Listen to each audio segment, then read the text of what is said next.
Mimi wacha rais nitambue hao viongozi. Unajua kanisa wameniambia leo hao viongozi siku hizi wasilete maneno kanisani. Hata nyinyi mnasema namna hiyo? Imekuwa namna hiyo. Unajua sisi wenyewe ndio tuliharibu. Sasa modo akiamua kiegeta. Tuko na mzee wetu kutoka pale Keni, Bwana Anthony Wainaina. Na mimi nataka niseme watu wetu, ile maneno tuliona pale Nyeri, watu wakichoma mali ya huyu mheshimiwa kwa vile alipiga kura, ni makosa kubwa sana sana. Sisi watu wa eneo hili kazi yetu ni kujenga, sio kubomoa. Hata kama mmekasirika na mbunge, tafadhali watu wangu, please never again tusifanye hiyo tabia. Alikuwa ameandika watu zaidi ya 400 wako nyumbani.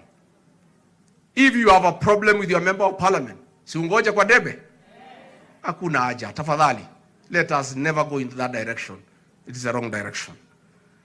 Tuko pia na aliyekuwa mjumbe wa hapo sasa ako Yala, Mheshimiwa Kanini Kega. Tuko na PS wetu wa barabara, Mheshimiwa Injinia Joseph Mbugua, Engineer.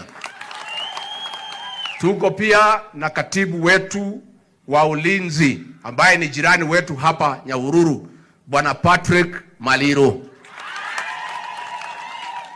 Andoito mwe tayari tuamukire mutongoria witu. Tuko pia na Mheshimiwa wa Laikipia West, Mheshimiwa Daktari Wachira Karani. Pia tuko na speaker wetu wa assembly, pigeni makofi. Tuko na MCAs wetu, simameni. Asante sana. Tuko pia rais na timu yetu ya region ambaye security team yetu, they are doing a very good job kwa mambo ya uhalifu. Pia muwapigie makofi. Muko tayari tumkaribisha kiongozi?